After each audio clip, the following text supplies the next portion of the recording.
Hello students, welcome back. हम लोग last lecture में vectors and vector algebra start कर चुके थे। उसमें मैंने आपको स्टार्टिंग में थोड़ा सा इंट्रोडक्शन दिया था साइंस और फिजिक्स का। आपको आइडिया दिया था कि किस टाइप के टॉपिक्स आप फिजिक्स के क्लास 11 के कोर्स में आप पढ़ेंगे, कैसे हम डिफरेंट जो फिनोमेना को स्टडी करते हैं उनको कैटेगराइज करते हैं, कौन कौन सी डिफरेंट कैटेगरीज होती हैं। उसके बाद हमारा जो मेन टॉपिक था वेक्टर्स एंड वेक्टर अलजेब्रा वो हमने स्टार्ट कर दिया था। और उसमें मैंने आपको सबसे पहले जो बताया था फिजिकल क्वांटिटीज के बारे में कि फिजिकल क्वांटिटीज एग्जैक्टली क्या होती हैं। तो उसको समझाने के लिए मैंने कुछ एग्जांपल्स दिए थे मास और लेंथ का, और मेरे ख्याल से वो चीज़ आपको क्लियर हुई कि ऐसे कैरेक्टरिस्टिक्स जो हम किसी सिस्टम के जिनको हम क्वांटिफाई कर सकते हैं, जिनको हम कुछ वैल्यू दे सकते हैं by the process of measurement bye setting a particular standard for every physical quantity. ये चीज़ हमने डिस्कस कर ली थी। और उसके बाद जो है नेक्स्ट हमने डिस्कस किया था कि टाइप्स ऑफ फिजिकल क्वांटिटीज क्या होती हैं। मेनली आप फाइंड करेंगे 11th-12th के कोर्स में जो आप दो टाइप की फिजिकल क्वांटिटीज से डील करेंगे। एक को हम लोग स्केलर क्वांटिटीज बोलते हैं और दूसरे को हम लोग वेक्टर क्वांटिटीज बोलते हैं। तो हमने जो है जो हमारा इन दोनों के बीच का डिफरेंस, इन दोनों के एग्जांपल्स, कैसे स्केलर क्वांटिटीज वेक्टर क्वांटिटीज से डिफरेंट है, ये हमने देखा था। और हमने फाइंड किया था कि स्केलर क्वांटिटीज को अगर आपको ऑपरेट करना है, उनका एडिशन करना है, सब्ट्रैक्शन करना है या मल्टीप्लिकेशन करना है, तो उस केस में आपको क्या करना पड़ेगा, स्केलर अलजेब्रा यूज करना पड़ेगा। और दूसरी तरफ अगर आप देखें वेक्टर क्वांटिटीज के केस में अगर आपको उनका एडिशन, मल्टीप्लिकेशन और सब्ट्रैक्शन करना है, तो आप उनको स्केलर की तरह ऐड, मल्टीप्लाई और सब्ट्रैक्ट नहीं कर सकते हैं। उसके लिए आपको अलग से कुछ सेट ऑफ रूल्स, जिनको हम वेक्टर अलजेब्रा बोलते हैं, वो समझना पड़ेगा। वेक्टर अलजेब्रा के थ्रू ही आप दो वेक्टर्स को ऐड, सब्ट्रैक्ट, मल्टीप्लाई इस तरह के ऑपरेशंस कर सकते हैं। और इसको समझाने के लिए मैंने आपको फोर्स और डिस्प्लेसमेंट का एग्जांपल दिया था लास्ट लेक्चर में। अब हम लोग आगे कंटिन्यू करते हैं और हम लोग वेक्टर अलजेब्रा में एंटर कर रहे हैं, जहाँ पर हम लोग सीखेंगे कैसे दो वेक्टर्स को हमको ऐड करना है। लेकिन उससे पहले एक इम्पॉर्टेंट चीज़ आज जो हम लोग देखने वाले हैं, वेक्टर्स के एडिशन तक पहुंचने तक आपको कुछ चीज़ें रिक्वायर्ड होती हैं, जो चीज़ें आपको पता होनी चाहिए। और उनमें से एक चीज़ है कि हम लोग वेक्टर्स को रिप्रेजेंट कैसे करते हैं, क्योंकि हम लोग आगे चल के देखेंगे वेक्टर्स को ऐड करने के दो मेथड्स होते हैं। एक तो आप उनको ग्राफिकली ऐड कर सकते हैं, ग्राफिकली कैसे हम समझेंगे, और दूसरा मेथड है एनालिटिकल मेथड, जिसके थ्रू आप दो वेक्टर्स का सम निकाल सकते हैं। बट ये दोनों चीज़ें करने के लिए आपको पहले रिप्रेजेंटेशन ऑफ वेक्टर्स के बारे में पता होना चाहिए, क्योंकि ग्राफिकल मेथड से ही डिराइव है हमारा एनालिटिकल मेथड। और उसके लिए ग्राफिकल मेथड्स के लिए representation of vectors, graphical representation of vectors के बारे में आपको पता होना चाहिए। तो हम लोग वहीं से स्टार्ट कर रहे हैं कि हम लोग किसी वेक्टर को रिप्रेजेंट कैसे करेंगे। अगर मान लो मैं वेक्टर को ग्राफिकली रिप्रेजेंट करना चाहता हूँ, तो कैसे रिप्रेजेंट करूँगा, वो चीज़ हम लोग देखने वाले हैं। तो हम लोग वेक्टर्स को रिप्रेजेंट करने के लिए एरो का यूज करते हैं, जैसा आपको यहाँ राइट साइड में डायग्राम में दिख रहा होगा। एक एरो को यूज करने का मतलब पर्पस ये है कि एरो का क्या होता है, एक तो एरो का कुछ लेंथ होता है और दूसरा एरो का एक डायरेक्शन होता है। एरो हमेशा किसी एक डायरेक्शन को पॉइंट करता है। तो एरो का लेंथ जो है हम as a magnitude of the vector, क्योंकि हमको कहता है कि कोई भी वेक्टर क्वांटिटी है, अगर कोई भी वेक्टर क्वांटिटी है तो उसका क्या है, मैग्नीट्यूड है, और साथ साथ उसके पास क्या होगा, डायरेक्शन होगा। मैग्नीट्यूड एंड डायरेक्शन ये दोनों चीजें होती हैं किसी भी वेक्टर क्वांटिटी के पास। तो अगर आपको किसी भी वेक्टर क्वांटिटी को कंप्लीटली डिस्क्राइब करना है, तो आपको उसका मैग्नीट्यूड के बारे में पता होना चाहिए और दूसरा उसके डायरेक्शन के बारे में। ऐसा हमने एग्जांपल्स में भी समझा था कि अगर आपको कोई दो फोर्सेस दे देता है और आपसे बोलता है टोटल फोर्स कितना है, तो without the magnitude and direction, without the complete information आप उन दोनों वेक्टर्स को ऐड नहीं कर सकते हैं। तो वो कंप्लीट इंफॉर्मेशन जो है हम एक एरो के थ्रू भी रिप्रेजेंट कर सकते हैं, और इसी को हम लोग बोलते हैं graphical representation of vectors, graphically या ज्योमेट्रिकल रिप्रेजेंटेशन ऑफ वेक्टर। जो एरो का लेंथ होता है, जैसा आपको इस फिगर में दिख रहा है, एरो का जो लेंथ होता है वो मैग्नीट्यूड को रिप्रेजेंट करता है, और हमारा एरो जिस डायरेक्शन में पॉइंट करता है, इसका हेड जिस डायरेक्शन में पॉइंट करता है, उस डायरेक्शन वो हमारे वेक्टर का डायरेक्शन होता है। इस एंड को हम लोग टेल बोलते हैं और इस एंड को हेड बोलते हैं उस पर्टिकुलर एरो के। तो अगर हमको किसी वेक्टर को रिप्रेजेंट करना है तो हम एरो को बहुत अच्छे से यूज कर सकते हैं ग्राफिकली रिप्रेजेंट करने के लिए। अब हम लोग आगे चल के देखेंगे कि एग्जैक्टली अगर हमारे पास डिफरेंट वेक्टर्स हैं, डिफरेंट मैग्नीट्यूड्स के वेक्टर्स हैं, डिफरेंट डायरेक्शन वाले वेक्टर्स हैं, तो उनको ग्राफिकली एग्जैक्टली रिप्रेजेंट कैसे करना है, उसमें हम थोड़ी देर में आएंगे। उससे पहले एक चीज़ और, ये चीज़ भी इम्पॉर्टेंट है कि हम लोग जो है अगर वेक्टर्स को नेम देना चाहते हैं, उनको सिंबॉलिकली रिप्रेजेंट करना चाहते हैं। इसका क्या मतलब है, जैसे कि आप स्केलर क्वांटिटीज का एग्जांपल है, तो आप मास को रिप्रेजेंट करने के लिए small m letter generally use कर लेते हैं, या लेंथ को रिप्रेजेंट करने के लिए स्मॉल l, वॉल्यूम को रिप्रेजेंट करने के लिए कैपिटल V। तो इस तरह के हम लोग इंग्लिश के लेटर्स यूज करते हैं कुछ पर्टिकुलर क्वांटिटीज को नेम देने के लिए। मास के लिए हो गया, वेट के लिए W यूज कर लेते हैं। उसी तरीके से वेक्टर्स को रिप्रेजेंट करने के लिए भी हमारे पास एक अलग तरह का स्पेशल स्टैंडर्ड नोटेशन है, जिसको हम लोग सिंबॉलिक रिप्रेजेंटेशन ऑफ वेक्टर बोलते हैं। उसमें भी हम लोग इंग्लिश लेटर्स ही यूज करते हैं, बस डिफरेंस क्या रहता है, डिफरेंस ये है कि हम लोग क्योंकि स्केलर और वेक्टर क्वांटिटीज दोनों एक साथ यूज करेंगे, उस वजह से दोनों के मिक्सिंग के चांसेस हो सकते हैं। इसीलिए हम अगर कोई भी लेटर यूज करते हैं किसी वेक्टर को सिंबॉलिकली रिप्रेजेंट करने के लिए, सपोज मैंने लेटर ए यूज किया है, तो उसके ऊपर मैं एक छोटा सा एरो ड्रॉ करता हूं, जो कि ये बताता है कि ये जो सिंबॉलिक रिप्रेजेंटेशन है ये एक वेक्टर क्वांटिटी के लिए। तो ये एक कंप्लीट रिप्रेजेंटेशन है, सिंबॉलिक रिप्रेजेंटेशन किसी वेक्टर के लिए। इसको समझाने के लिए जल्दी से शॉर्ट में एग्जांपल देखते हैं। सपोज एक ये ऑब्जेक्ट है, इस पे इधर से फोर्स लग रहा है 10 न्यूटन का, और अपर डायरेक्शन में फोर्स लग रहा है 20 न्यूटन का, और मैं इन फोर्सेस को नेम देना चाहता हूँ। सपोज मैं इसको एक नाम देना चाहता हूँ, इसको एक फोर्स का नाम देना चाहता हूँ, तो आप लेटर्स यूज कर सकते हैं। जनरली हम फोर्सेस के लिए जो लेटर यूज करते हैं F यूज करते हैं। तो मैं इसको बोल सकता हूँ ये वाला जो हमारा फोर्स वेक्टर है वो F1 है, बट क्योंकि ये वेक्टर है तो इसीलिए इसके रिप्रेजेंटेशन के लिए मैं ऊपर एक क्या लगाऊंगा, एरो लगाऊंगा। ये रिप्रेजेंटेशन है, सिंबॉलिक रिप्रेजेंटेशन किसी पर्टिकुलर वेक्टर के लिए यूजिंग इंग्लिश लेटर्स। यहाँ तक कि हम कभी कभी अल्फा बीटा गामा लेटर्स को भी आप यूज कर सकते हैं। बस इंपॉर्टेंट क्या है, आपको ऊपर क्या लगाना है, एरो लगाना है। वैसे ही इसको रिप्रेजेंट करने के लिए मैं बोल सकता हूँ इसका नाम हो गया F2 और ऊपर एक वेक्टर। और जब आप इसको रीड करेंगे तो कैसे रीड करेंगे, इसको हम लोग बोलेंगे F1 वेक्टर, इसको हम लोग बोलेंगे F1 वेक्टर, और इसको हम लोग बोलेंगे F2 वेक्टर, इसको हम लोग बोलेंगे F2 वेक्टर। इस तरीके से हम सिंबॉलिकली रिप्रेजेंट करते हैं। अब हम लोग आते हैं अपने फाइनली जिस चीज पे हम लोग फोकस करने वाले हैं कि किसी वेक्टर को हम एरो के थ्रू कैसे रिप्रेजेंट करेंगे। तो एरो का लेंथ कितना ड्रॉ करना है ये कैसे डिसाइड किया जाएगा, क्योंकि सपोज यहाँ पे दो वेक्टर्स हैं, 10 न्यूटन का वेक्टर है, 20 न्यूटन का वेक्टर है, और मैं चाहता हूँ कि जैसे कि आपको डायरेक्शंस दिख रहा है, 10 न्यूटन वाला वेक्टर मेरा राइट की तरफ है और 20 न्यूटन वाला वेक्टर मेरा अपवर्ड डायरेक्शन में। तो पहले तो मैं इन्हीं को रिप्रेजेंट करने का आपको तरीका आगे बताऊंगा, फिर मैं आपको यहाँ पे कुछ एग्जांपल्स दूंगा जिसको हम प्रैक्टिस करके समझेंगे। एक दो एग्जांपल से आपको एग्जैक्टली क्लियर आइडिया लग जाएगा कि हम लोग ग्राफिकली वेक्टर को कैसे रिप्रेजेंट करते हैं, हम कैसे एरो का लेंथ डिसाइड करते हैं। डायरेक्शन डिसाइड करने में कोई प्रॉब्लम नहीं है, और वो हम लोग अभी देखते हैं। तो सबसे पहले मैं इस वेक्टर को डिस्क्राइब करूंगा। सबसे पहले काम करते हैं हम लोग इसको प्रॉपर्ली डिस्क्राइब करते हैं। किसी भी वेक्टर को प्रॉपर्ली डिस्क्राइब करने का मतलब क्या है, उसका मैग्नीट्यूड और उसका डायरेक्शन उसके डिस्क्रिप्शन में क्या होना चाहिए, क्लियर होना चाहिए।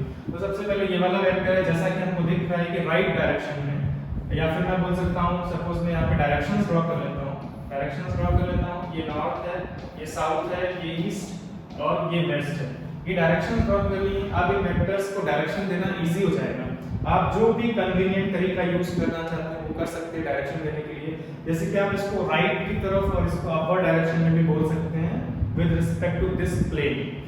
तो सबसे पहले इसको डिस्क्राइब करते हैं। तो पहले इस वेक्टर का नाम क्या है, इस वेक्टर का नाम है F1 वेक्टर। फिर क्या करेंगे हम लोग, F1 वेक्टर को डिस्क्राइब करने के लिए दोनों चीजें कवर होनी चाहिए, मैग्नीट्यूड और डायरेक्शन। तो इसका मैग्नीट्यूड है 10 न्यूटन का, इसका मैग्नीट्यूड है 10 न्यूटन का, और चाहो तो आप डायरेक्शन ब्रैकेट में भी लिख सकते हो। ये किस तरफ पॉइंट कर रहा है, इन ईस्ट डायरेक्शन, इन ईस्ट डायरेक्शन, इन ईस्ट डायरेक्शन। ये हो गया सिंपल स्टेटमेंट टाइप का डिस्क्रिप्शन इस हमारे F1 वेक्टर का। इसी तरीके से हम लोग F2 वेक्टर को कैसे डिस्क्राइब करेंगे। ये हमारा 20 न्यूटन का है, जैसा आपको दिख रहा है राइट साइड में, और ये किस डायरेक्शन में, इन नॉर्थ डायरेक्शन, किस डायरेक्शन में, इन नॉर्थ डायरेक्शन। तो ये हो गया हमारा simple description of the vectors. अब हम लोग, मैं आपको यहाँ पे छोटा सा एग्जांपल लिया है, इसके ग्राफिकल रिप्रेजेंटेशन जो मैंने आपको बताया है, हम लोग एरोस का यूज करते हैं। तो वो मैं आपको यहाँ पर दिखाऊंगा कैसे इन दोनों वेक्टर्स को एरोस के थ्रू मैं रिप्रेजेंट करके दिखा सकता हूँ। तो यहाँ से कुछ चीजें मैं यहाँ पे हटाता हूँ। सबसे पहला काम क्या है, अगर मुझे मान लो 10 न्यूटन का एक वेक्टर दिखाना है जो कि इस डायरेक्शन में पॉइंट कर रहा है यूजिंग एन एरो या फिर ग्राफिकल रिप्रेजेंटेशन, तो सबसे पहले हम लोग एक स्केल लेंगे, क्योंकि मैं क्या करने वाला हूं, मैं एक लाइन ड्रॉ करने वाला हूं और एक लेंथ को कन्वर्ट करने वाला हूं कि वो फोर्स को रिप्रेजेंट करे। तो एक लेंथ फोर्स को कैसे रिप्रेजेंट कर सकता है, उसके लिए हम लोग क्या करते हैं, स्केल यूज करते हैं। हम ये डिसाइड कर सकते हैं कि एरो का लेंथ अगर 1 सेंटीमीटर है, अगर एरो का लेंथ का 1 सेंटीमीटर है, एरो की लेंथ का 1 सेंटीमीटर, सपोज कह सकते हैं हम लोग 4 न्यूटन या 2 न्यूटन को रिप्रेजेंट करेगा। एरो का लेंथ का 1 सेंटीमीटर जो है वो 2 न्यूटन को रिप्रेजेंट करेगा। तो हमने यहाँ पे क्या कर लिया, एक स्केल डिसाइड कर लिया है for our graphical representation of a vector. 1 centimetre 2 newton को रिप्रेजेंट करेगा। इसका मतलब मुझे कि 10 न्यूटन का फोर्स रिप्रेजेंट करने के लिए यूजिंग एन एरो 5 सेंटीमीटर का एक एरो ड्रॉ करना पड़ेगा। क्लियर, 5 सेंटीमीटर का एक एरो ड्रॉ करना पड़ेगा। लेकिन दूसरी चीज, एक और चीज ध्यान रखनी पड़ेगी, उस एरो का जो डायरेक्शन होना चाहिए, किधर होना चाहिए, वो ईस्ट की तरफ होना चाहिए। तो ऐसा मैं यहाँ पे कर रहा हूँ, जल्दी से ऐसा हम लोग करते हैं। मैं एक एरो ड्रॉ कर रहा हूँ। सबसे मैंने एक लाइन ड्रॉ की जो कि ईस्ट को पॉइंट कर रहा है और इसको मैं 5 सेंटीमीटर कट कर दूंगा। Suppose this length is 5 centimetre, तो ये जो एरो मुझे मिल गया है, ये 5 सेंटीमीटर का एरो है, किधर को पॉइंट कर रहा है, ईस्ट को पॉइंट कर रहा है। इस वेक्टर का नाम क्या है, इसका हम नेम लिख देते हैं, this is f1 vector, this is f1 vector. तो ये सिंपल ग्राफिकल रिप्रेजेंटेशन है किसका, इस वेक्टर का। अब सपोज कोई पर्सन आता है, उसको स्केल की नॉलेज है और ये एरो दिखाई दे रहा है, तो वो क्या करेगा, सबसे पहले इसकी लेंथ मेजर करेगा और वो फाइंड करेगा इसकी लेंथ है 5 सेंटीमीटर और फिर देखेगा कि 5 centimetre according to scale 10 newton होना चाहिए, क्योंकि 1 सेंटीमीटर जो है 2 न्यूटन का है। तो यानी कि f1 वेक्टर का जो मैग्नीट्यूड है वो हमारा 10 न्यूटन का है। और दूसरी चीज, अगर हम डायरेक्शन की बात करें तो ये एरो हमको दिखाई दे रहा है कि राइट की तरफ पॉइंट कर रहा है, जो कि अगर हम इन डायरेक्शन को यूज करें उसके अकॉर्डिंग ये ईस्ट को पॉइंट कर रहा है। तो ये कंप्लीट डिस्क्रिप्शन दे रहा है हमारे इस पर्टिकुलर वेक्टर का। ऐसे ही देखो, हम एक और एग्जांपल के लिए इस पर्टिकुलर वेक्टर की बात करते हैं जो कि 20 न्यूटन का है और किस डायरेक्शन को पॉइंट कर रहा है, नॉर्थ की तरफ पॉइंट कर रहा है, जो कि हमने यहाँ पे डिस्क्राइब कर रखा है। तो फिर आप खुद सोचेंगे कि हम लोग स्केल आए, चाहे तो आप सिमिलर स्केल ले सकते हैं या फिर इसके लिए अलग स्केल ले सकते हैं, बट हमको कोशिश ये करनी चाहिए कि अगर आप एक पर्टिकुलर कंडीशन के लिए एक पर्टिकुलर सेट ऑफ वेक्टर्स जो एक साथ एक बॉडी पे एक्ट कर रहे हैं, तो उनके लिए आप सेम स्केल लें। तो हम इसी स्केल को लेके चलते हैं। इस स्केल के अकॉर्डिंग अगर मुझे 20 न्यूटन का वेक्टर रिप्रेजेंट करना है तो 10 सेंटीमीटर की लाइन या 10 सेंटीमीटर का एरो ड्रॉ करना पड़ेगा, क्योंकि 10 सेंटीमीटर मुझे 20 न्यूटन को रिप्रेजेंट करेगा। लेकिन 10 सेंटीमीटर का जो एरो ड्रॉ करना है वो मुझे किस डायरेक्शन में ड्रॉ करना है, नॉर्थ डायरेक्शन में ड्रॉ करना है। तो वो मैं जल्दी से यहाँ पे करने वाला हूँ। नॉर्थ में 10 सेंटीमीटर का एरो ड्रॉ करते हैं। तो ये नियरली 10 सेंटीमीटर, मैं यहाँ पे इसका जस्ट डबल बनाने की कोशिश कर रहा हूँ, क्योंकि ये 5 सेंटीमीटर का है तो 10 सेंटीमीटर का होना चाहिए।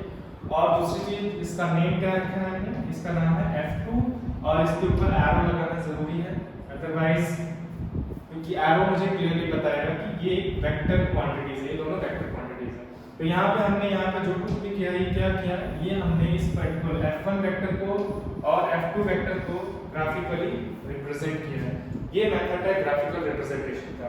क्या ध्यान रखना है, आप ग्राफिकली जब रिप्रेजेंट कर रहे हैं तो पहले तो उसका अच्छा से प्रॉपर डिस्क्रिप्शन लिखना है, जो कि डिस्क्रिप्शन आपको हेल्प करेगा क्लियरली अपने वेक्टर को ग्राफिकली रिप्रेजेंट करने के लिए। आपको एक स्केल लेना पड़ेगा, उस स्केल के अकॉर्डिंग आप एरो का लेंथ बनाएंगे। स्केल इस हिसाब से नहीं कि कहीं आपका एरो का लेंथ बहुत बड़ा ना बने और बहुत छोटा भी ना बने।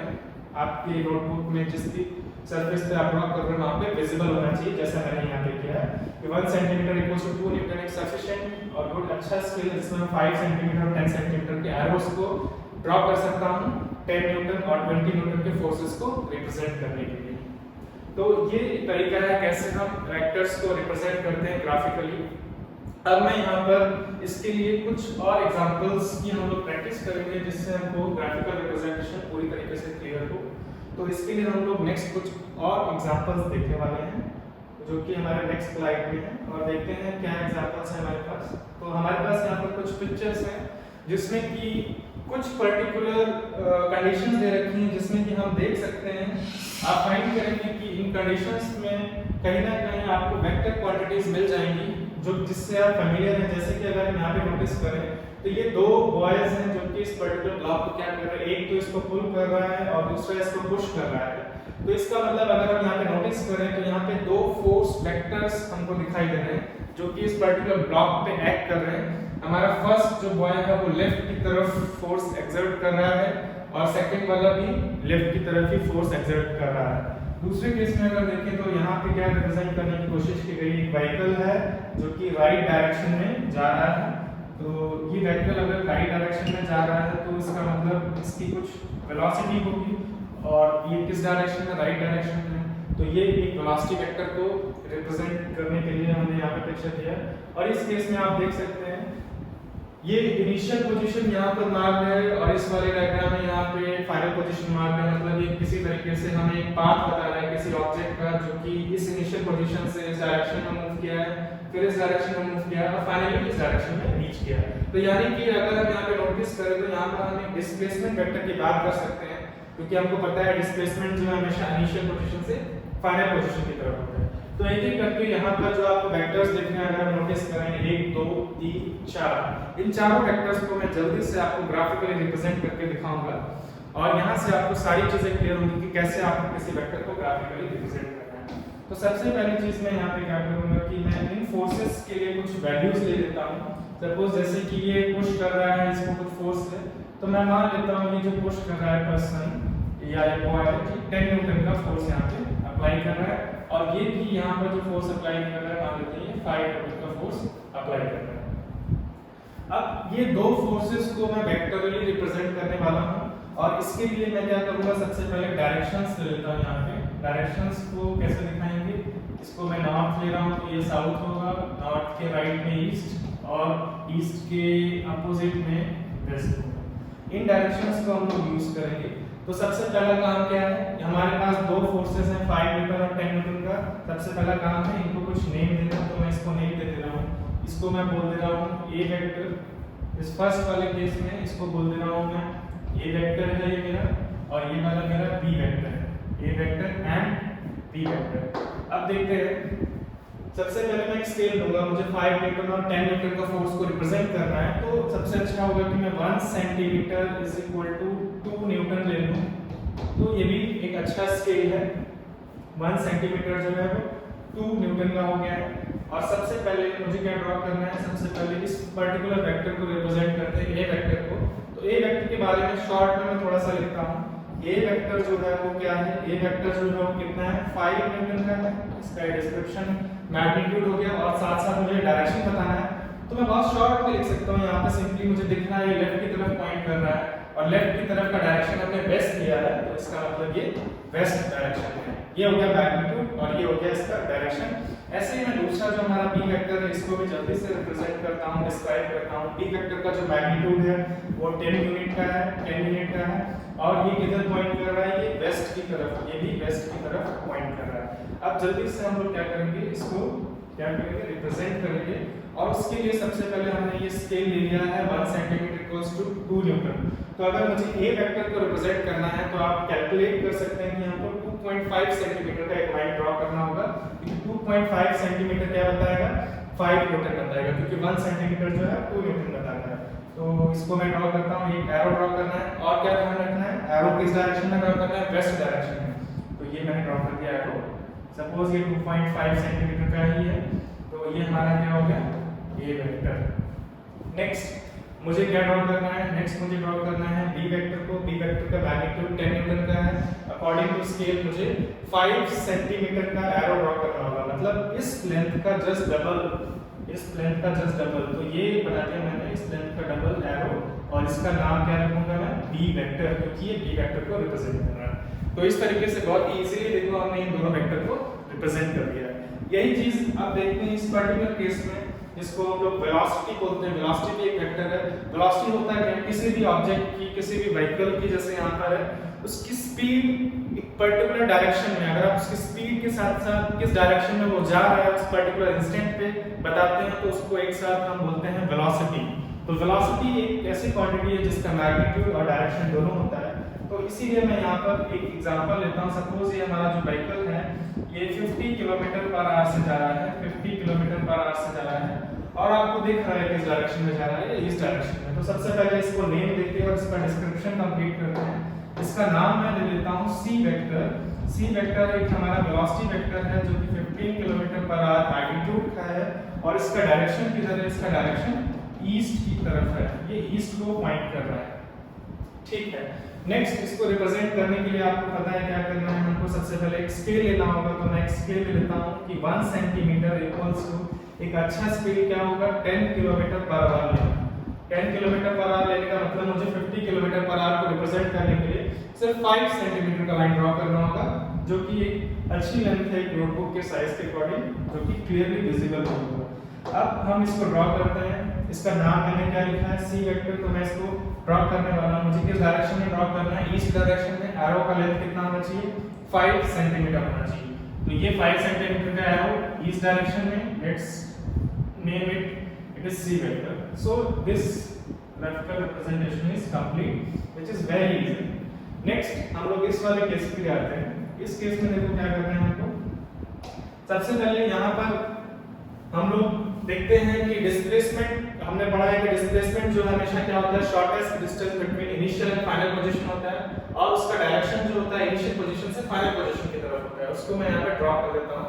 ये हमारा डिस्प्लेसमेंट वेक्टर है, ये हमारा डिस्प्लेसमेंट वेक्टर है। सपोज इस डिस्प्लेसमेंट का जो मैग्नीट्यूड है, फॉर एग्जांपल लेट्स से कि 70 न्यूटन, मान लेते हैं कि 70 न्यूटन है। मैग्नीट्यूड क्या है, 70 न्यूटन है। मुझे 70 न्यूटन का एक डिस्प्लेसमेंट वेक्टर ड्रॉ करना है जो किस डायरेक्शन में पॉइंट कर रहा है, इनिशियल से फाइनल पोजीशन अगर हम देखें तो ये नॉर्थ डायरेक्शन में पॉइंट कर रहा है। तो इसको जल्दी से मैं यहाँ पे ड्रॉ करता हूँ। जल्दी से यहाँ पे हम एक स्केल लेते हैं। 1 सेंटीमीटर इज इक्वल टू, अगर मैं सपोज 7, सॉरी मैंने न्यूटन लिख दिया, मीटर होना चाहिए, ये डिस्टेंस है तो 70 मीटर है। तो 1 centimetre is equal to 7 metre में ले रहा हूँ। 1 centimetre is equal to 7 metre for our graphical representation. तो उस केस में मुझे 10 सेंटीमीटर का एक लाइन ड्रॉ करना पड़ेगा।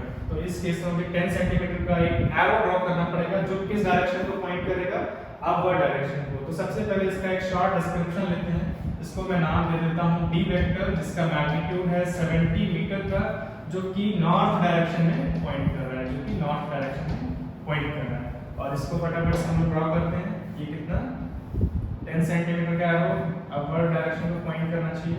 इसका नाम कितना है, डी वेक्टर। और ये हमने इसको कंप्लीटली ग्राफिकली रिप्रेजेंट कर दिया है वेक्टर को। ये हमारा graphical representation of the vector complete है। तो ये तरीका है कैसे हम वेक्टर्स को ग्राफिकली रिप्रेजेंट करते हैं। अगर आपने नोटिस किया हो, यहाँ पे जो मैंने एग्जांपल्स दिए हैं वो थोड़े इजी हैं, क्योंकि इसमें सारे वेक्टर्स या तो हॉरिजॉन्टल हैं या तो वर्टिकल हैं या फिर राइट साइड में है या लेफ्ट साइड में, जैसा भी हम कहना चाहें, जो कि इन पर्टिकुलर डायरेक्शंस से रिप्रेजेंट करना इजी है। सिर्फ नॉर्थ साउथ ईस्ट वेस्ट से आप हॉरिजॉन्टल और वर्टिकल की कोई भी डायरेक्शन को रिप्रेजेंट कर सकते हैं। तो ये इजी केसेस थे जिसमें आप कैसे क्या करते हैं, हम लोग एक तो वेक्टर को डिस्क्राइब करना है आपको शॉर्ट में, जिससे कि आपको ड्रॉ करने में इजी हो। दूसरा काम क्या करना है, आपको एक स्केल लेना है और उसके बाद आप बहुत इजीली किसी भी वेक्टर को उसको रिप्रेजेंट कर सकते हैं using an arrow with proper scale. अब एक और चीज है, यहाँ पे जो हमने एग्जांपल लिए उनमें सारे वेक्टर्स हॉरिजॉन्टल या फिर वर्टिकल थे। सपोज एक ऐसा केस होता है जिसमें हमारा वेक्टर जो है ना तो हॉरिजॉन्टल है ना ही वर्टिकल है, बल्कि किसी पर्टिकुलर एंगल पे इंक्लाइंड है। और इसका मैं आपको एक एग्जांपल लेके दिखाता हूँ। मान लेते हैं कि जो वहां पर डिस्प्लेसमेंट है, यहाँ पर जो हमारा डिस्प्लेसमेंट है वो इतना ना होके, सपोज ये जो भी ऑब्जेक्ट या पर्सन मूव कर रहा था वो और आगे गया, सपोज यहाँ तक गया है, यहाँ तक गया है, इस लोकेशन तक हमारा जो पर्सन है वो गया है इस लोकेशन तक।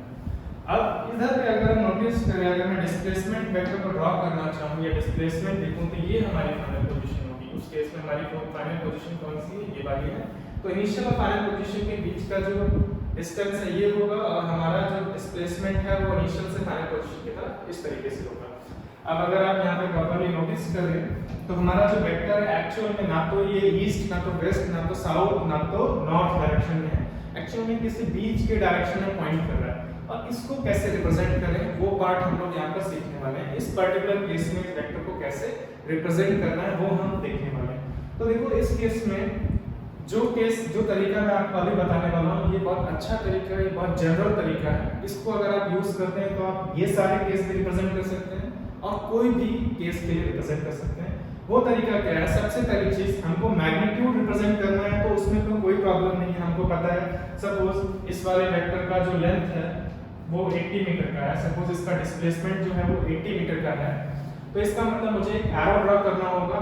अगर मैं एक स्केल लेता हूँ तो मैं इसको रिप्रेजेंट करने का यहाँ तरीका बताने वाला हूँ। सपोज मैं एक स्केल लेता हूँ, 1 centimetre is equal to 10 metre. इस डिस्प्लेसमेंट वेक्टर को रिप्रेजेंट करने के लिए मैंने स्केल लिया है 1 सेंटीमीटर इक्वल टू 10 मीटर। तो सबसे पहले मैं इसको डिस्क्राइब करता हूँ। अगर मुझे 80 मीटर का वेक्टर रिप्रेजेंट करना है, ग्राफिकली डिस्प्लेसमेंट वेक्टर, तो 1 सेंटीमीटर 10 मीटर के अकॉर्डिंग मुझे 8 सेंटीमीटर का एक एरो ड्रॉ करना होगा। तो मैग्नीट्यूड में कोई दिक्कत नहीं है, क्लियर है कि 8 सेंटीमीटर का मुझे एक एरो ड्रॉ करना है, लेकिन वो इस पर्टिकुलर डायरेक्शन में होना चाहिए। इस डायरेक्शन को हम लोग कैसे रिप्रेजेंट करेंगे वो हम देखने वाले हैं, तो वो मैं डिस्क्रिप्शन के साथ आपको समझाऊंगा। सपोज इस पर्टिकुलर वेक्टर का नाम, जैसे कि मैं ले लेता हूँ ई वेक्टर है, इसका नाम ले लिया मैंने ई वेक्टर, और इसको डिस्क्राइब करते हैं। इसको डिस्क्राइब करते हैं तो मैं लिखूंगा ई वेक्टर इक्वल्स, पहली चीज इसका मैग्नीट्यूड, इसका मैग्नीट्यूड है 80 मीटर। अब नेक्स्ट चीज है इसका डायरेक्शन। तो डायरेक्शन को कैसे समझाएंगे उसको हम लोग थोड़ा सा यहाँ पे ध्यान से देखते हैं। आप डायरेक्शंस को बताने के लिए एंगल्स का यूज कर सकते हैं, एंगल्स का। जैसे सपोज अगर मैं नॉर्थ को पॉइंट, नॉर्थ की डायरेक्शन बताना चाहता हूँ, जैसे कि नॉर्थ आउटवर्ड है, तो मैं ये बोल सकता हूँ नॉर्थ जो है वो हॉरिजॉन्टल से 90 डिग्री पे आपको नॉर्थ मिलेगा। अगर आप हॉरिजॉन्टल से एंटी क्लॉकवाइज 90 डिग्री के डायरेक्शन में जाएंगे तो आपको नॉर्थ डायरेक्शन मिल जाएगा। सपोज मैं बोलना चाहता हूँ नॉर्थ ईस्ट डायरेक्शन को रिप्रेजेंट करना चाहता हूँ, नॉर्थ ईस्ट एग्जैक्टली बीच में होता है नॉर्थ और ईस्ट के, तो मैं क्या बोल सकता हूँ कि ईस्ट से या फिर हॉरिजॉन्टल से एंटी क्लॉकवाइज डायरेक्शन, हॉरिजॉन्टल से एंटी क्लॉकवाइज डायरेक्शन में अगर मैं 45 डिग्री के डायरेक्शन में जाता हूँ, 45 डिग्री पे मूव करता हूँ एंटी क्लॉकवाइज, तो मैं नॉर्थ ईस्ट डायरेक्शन को ऑटोमेटिकली पॉइंट करने लगूंगा। ऐसे ही आप किसी भी एंगल को, किसी भी एंगल से किसी भी डायरेक्शन को रिप्रेजेंट कर सकते हैं। डिफरेंट डायरेक्शंस जो है वो हॉरिजॉन्टल से कुछ ना कुछ एंगल बनाएंगी ही, तो आप इजीली रिप्रेजेंट कर सकते हैं। तो यहाँ पर मैं एक, आपने कार्टेशियन कोऑर्डिनेट सिस्टम पढ़ा है जिसमें कि हम लोग एक्सिस यूज करते हैं, इसको हम पॉजिटिव एक्सिस बोलते हैं, ये नेगेटिव एक्सिस, इसको पॉजिटिव वाई एक्सिस बोलते हैं, इसको नेगेटिव वाई एक्सिस बोलते हैं। हम इनका भी यूज कर सकते हैं बजाय हॉरिजॉन्टल या वर्टिकल वर्ड्स यूज करने का, जो भी आपको कन्वीनिएंट लगता है। सबसे अच्छा तरीका होता है कि अगर आप एक्सिस को यूज करें तो ज़्यादा क्लियर रहता है। तो इस केस में मैं कैसे बोलूँगा, अगर मैं नॉर्थ डायरेक्शन को रिप्रेजेंट करना चाहता हूँ तो मैं बोलूँगा पॉजिटिव एक्स एक्सिस से एंटी क्लॉकवाइज डायरेक्शन में 90 डिग्री के डायरेक्शन में, पॉजिटिव एक्स एक्सिस से एंटी क्लॉकवाइज डायरेक्शन में 90 डिग्री अगर हम जाएंगे तो मुझे नॉर्थ डायरेक्शन मिलेगा। या फिर मैं ये भी बोल सकता हूँ नेगेटिव एक्स एक्सिस से क्लॉकवाइज डायरेक्शन में जाऊंगा तो मुझे नॉर्थ डायरेक्शन मिलेगा। या फिर मैं ये भी बोल सकता हूँ कि पॉजिटिव वाई एक्सिस के अलावा मुझे ये डायरेक्शन मिल जाएगा नॉर्थ। तो एक ही डायरेक्शन को बताने के बहुत सारे तरीके हैं। मैं आपको सजेस्ट करूंगा आगे से आप कार्टेशियन कोऑर्डिनेट्स को यूज करें, कार्टेशियन एक्सिस को यूज करें। आप एक्सिस के रेफरेंस में एंगल बताएं, कोशिश करें एंगल आप पॉजिटिव एक्स एक्सिस के रेफरेंस में एंटी क्लॉकवाइज डायरेक्शन में बताएं। अदरवाइज आप कोई भी एक पर्टिकुलर एक्सिस यूज कर सकते हैं जिसके रेफरेंस में आप एंगल बता सकते हैं। जैसे कि नॉर्थ ईस्ट को मैं एक और तरीके से बता सकता हूँ, मैं ये बोल सकता हूँ कि पॉजिटिव वाई एक्सिस से क्लॉकवाइज डायरेक्शन में 45 डिग्री पे, अगर मैं पॉजिटिव वाई एक्सिस से क्लॉकवाइज डायरेक्शन में 45 डिग्री पे जाता हूं तो जो मुझे डायरेक्शन मिलेगा वो नॉर्थ ईस्ट ही मिलेगा। तो ये डिफरेंट तरीके हैं जिसमें आप एंगल्स को यूज करके आपको एक रेफरेंस लाइन लेना ही होगा जहां से आप एंगल मेजर कर रहे हैं, और क्लॉकवाइज जा रहे हैं कि एंटी क्लॉकवाइज ये भी स्पेसिफाई करना होगा, और उसके बाद आप एग्जैक्ट उस पर्टिकुलर डायरेक्शन को पा सकते हैं। तो जैसे सपोज मान लो ये वाला जो एंगल है, ये वाला एंगल सपोज 40 डिग्री का है। सपोज ये एंगल 40 डिग्री का है, कहां से मैंने एक हॉरिजॉन्टल लाइन ड्रॉ की है, वहां से, यहां से 40 डिग्री का एंगल है, ठीक है। ये एंगल हमारा कितना 40 डिग्री का है। तो अब मुझे ये पता लग गया है कि ये हॉरिजॉन्टल से 40 डिग्री के डायरेक्शन में पॉइंट करेगा। तो ये चीज मैं डिस्क्रिप्शन में इंक्लूड कर सकता हूं मैं इसको यूज करूंगा, आपको भी सजेस्ट करूंगा positive x positive y negative y को यूज करें, आपको सारे कंफ्यूजन क्लियर हो जाएंगे। कहीं कहीं अगर ये आपको कन्वीनियंट लगता है नॉर्थ साउथ ईस्ट वेस्ट, आप वो भी यूज कर सकते हैं। तो 40 डिग्री जाना है मुझे, 40 डिग्री, लेकिन कहां से 40 डिग्री मेजर करना है मुझे? पॉजिटिव एक्स एक्सिस से, पॉजिटिव एक्स एक्सिस से, लेकिन किस डायरेक्शन में ये भी बताना है। तो पॉजिटिव एक्स एक्सिस से किधर जाना है? Anti clockwise. तो 40 degree anti clockwise, 40 degree anti clockwise with positive x axis, positive x axis.